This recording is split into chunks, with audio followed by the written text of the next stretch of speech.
Let's face it, the using of children as props is nothing new, and even online child shaming isn't exclusive to TikTok or social media. One example being the annual Jimmy Kimmel Show Halloween candy prank. This is the prank where parents tell their kids that their Halloween candy has been eaten and is all gone while recording it without the kids' consent. Here's a quick look at a recent one where the show actually asked fans not to send submissions, but entries were received anyways, and the show, instead of sticking with "we're not doing this year," decided, "So what the hell, here it is."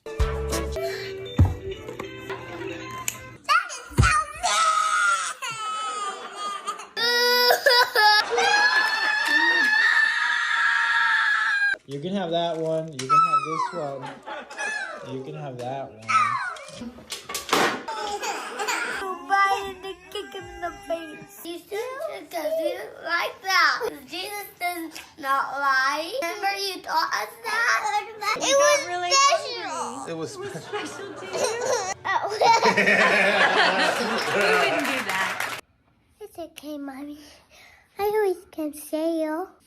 It's okay.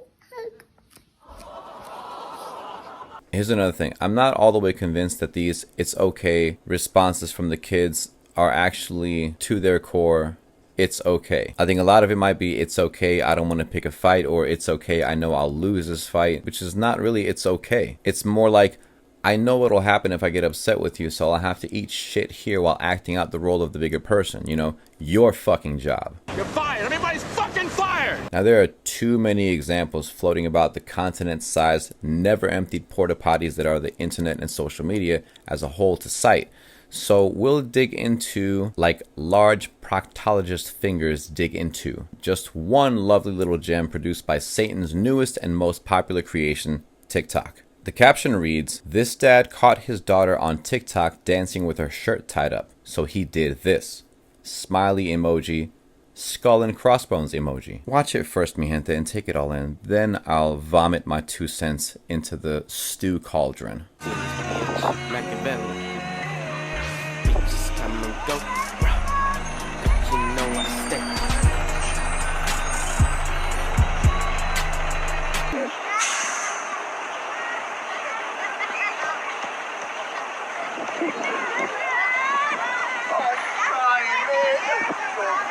I hate the world so much sometimes. It takes so much wusa. So much wusa. Let's assume the situation is as the caption says, just for argument's sake, and give the dad the momentary benefit of the doubt. Now, I'm a fan of the blame game the way that I'm a fan of proctologists with extremely large fingers. By the way, the blame game and rectal checkups each require at least 2 people to take place, and in blaming as well as in losing of male adult innocence, the practice involves at least 1 asshole.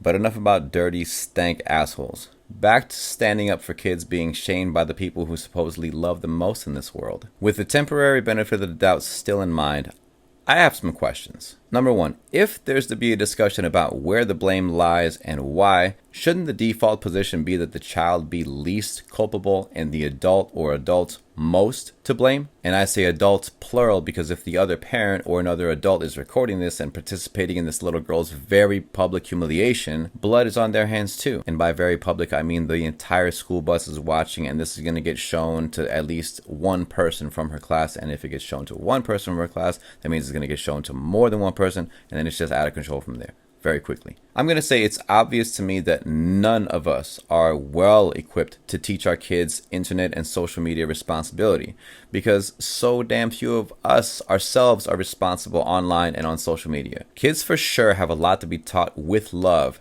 and we all fuck up by our own measures as parents often, but we slip in moments of weakness, exhaustion, and from things in our past constantly resurfacing. We're all human and we're all flawed even when making an honest effort. But this to me is not honest effort, not the best someone can do or appropriate in any way as a method of dealing with your daughter or son making an actual ass of themselves online. So why not start by blaming the adult for the response and then deal with the child's action? That makes a lot more sense to me. Question number 2. Who gave the kid the phone? And who hasn't taken it away? I guess that's 2 questions. Fine, it's 2 questions. No mames. I'm going to assume that this is not the response to this girl's first offense of online fucktardery. But with a dad like this, very little would surprise me. But let's assume this is the dad's response to many failed attempts by him to otherwise curb the behavior. Why hasn't the phone been taken away? And more importantly, why does this or any kid have a smartphone? Seriously, zero need. Oh, my kid might need to use a phone at school. They have phones at school. Oh, my kid's away at camp. They have a phone at the camp. Oh, sometimes my kid's with their friend. Probably your kid's friend or one of your kid's friends has a phone. My kid sometimes goes somewhere by himself. He walks around. Our 12-year-old son asked a stranger, a passerby, politely to use their phone because he needed to, and they let him, and it was fine. And obviously stuff like that can go wrong, and you can use the exception and try to use it as a rule, but most of the time, you ask somebody on the street for help, they help. My kid likes to text me that they miss me during the day. Bullshit. Fuck texting during the day that I miss you and sending pictures unnecessary. It's not necessary. All of it potentially comes at the expense of R and X-rated material at the child's fingertips the entire time they have their phone. Things that once seen can't be unseen. Things that once heard can't be unheard. It's so simple. No phone. Or if you've already fucked up, take the phone away. Debate over, problem solved. One thing I have to add and then immediately jump off of is that this happens a lot with unmarried and divorced parents who try to buy their kids love.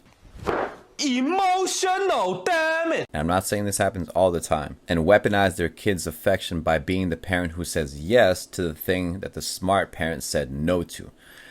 But that's another can of worms. Question number 3. How is this the best anyone could have done? How is this anyone's best? Some even found this hysterical and had a great laugh because, fuck this girl. I commented something like, sometimes people just get parenting all wrong. And I'm pretty sure this video has been deleted. And I have no idea if the account's still up either. I don't much care. It's not a personal attack and it's not the point. The point is the normalizing of this. The replies to my comment were unbelievable. And while a lot of them were probably bots, I couldn't believe so many people came to the defense of the dad and not the girl. Not the more helpless one. Not the more inexperienced one. I'll also note some of the comments were positive and my comment got a few likes here and there. Now, the person who posted the video was not the creator of it. Somewhere in the comment thread, I read that she was just reposting this. Nonetheless, my comment appeared on her account. So, she did a video reply that I'm going to play, but I'm going to block out her face because, like I said, it's not about her saying it. It's about it being said because really anybody could have said this and I would have felt the same way about it. So, it has nothing to do with this girl. Here's her reply. There is not a single